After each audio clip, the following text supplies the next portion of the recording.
But what I want to say is there is going to be a big churning in Kerala. So I welcome Padmaja ji, and I can say proudly that in our party, we give everybody respect, responsibility, and role. So that we are going to offer everybody, and she will be, we have really a good campaigner now in you.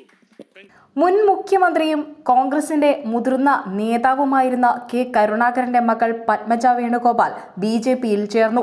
BJP ദേശീയ ആസ്ഥാനത്ത് നടന്ന ചടങ്ങിലാണ് അവർ party അംഗത്വം സ്വീകരിച്ചത്.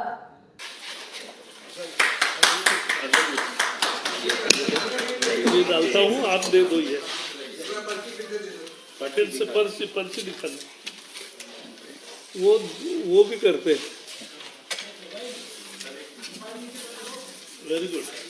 Well. Good.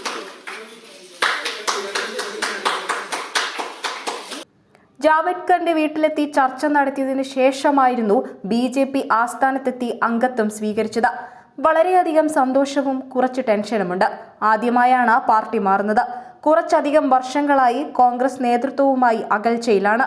പ്രത്യേകിച്ച് കഴിഞ്ഞ നിയമസഭാ തിരഞ്ഞെടുപ്പിന് ശേഷം ഹൈക്കമാൻഡിൽ പരാതി നൽകിയെങ്കിലും യാതൊരു മറുപടിയും ലഭിച്ചില്ല. നേതൃത്വവുമായി ചർച്ച നടത്താൻ പലതവണ ശ്രമിച്ചെങ്കിലും അനുവാദം തന്നില്ല.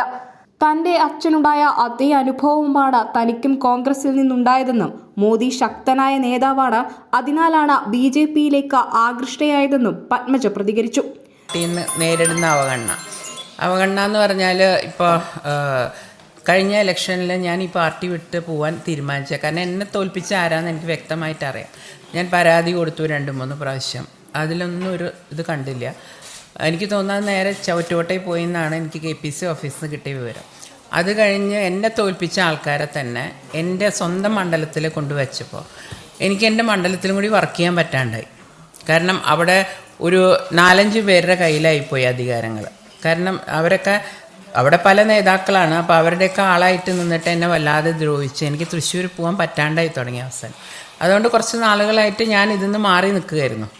അപ്പോൾ സത്യം പറഞ്ഞാൽ ഞാൻ ഇങ്ങനൊരു ഇതല്ല ഞാൻ ആലോചിച്ചത്. ഞാൻ പാർട്ടിയിൽ നിന്ന് മാറി രാഷ്ട്രീയം അവസാനിപ്പിച്ച് പോയാലോ എന്ന് വരെ ഒരു സമയത്ത് ഞാൻ ആലോചിച്ചിരുന്നു. പിന്നെ ഈ പറഞ്ഞ മാതിരി ഇങ്ങനെ വന്നു ഇതിൽ ചേർന്നു. ഇത്രയുള്ള അല്ലാണ്ട് പ്രത്യേകിച്ച് ഇതായിട്ടോ ഒന്നുമില്ല. പിന്നെ മോദിജിയുടെ കാര്യത്തിൽ എനിക്ക് അത് രാഷ്ട്രീയമല്ല, ഒരിക്കലും രാഷ്ട്രീയമല്ല. അദ്ദേഹത്തിൻ്റെ ആ ഒരു കഴിവും ആ ഒരു ലീഡർഷിപ്പും എന്നെ എന്നും ആകർഷിച്ചിരുന്നു.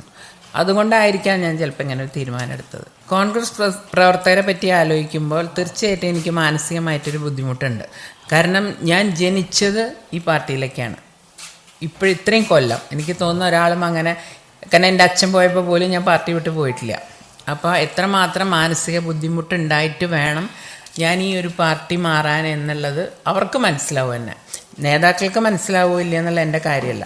പാർട്ടി വർക്കേഴ്സ് എന്നെ വിളിക്കുന്നവർ പലരും എന്നോട് പറയുന്നുണ്ട്, ഞങ്ങൾ കൂടെ വരാം, ചേച്ചി ഒറ്റയ്ക്കല്ല എന്ന് പറയുന്നുണ്ട്. അതെനിക്ക് ഭയങ്കര ഒരു ധൈര്യം തരുന്നുണ്ട്. പാർട്ടി എനിക്ക് മത്സരിക്കാൻ സീറ്റ് തന്നപ്പോഴെന്നെ പാർട്ടി എന്നെ തോൽപ്പിച്ചു.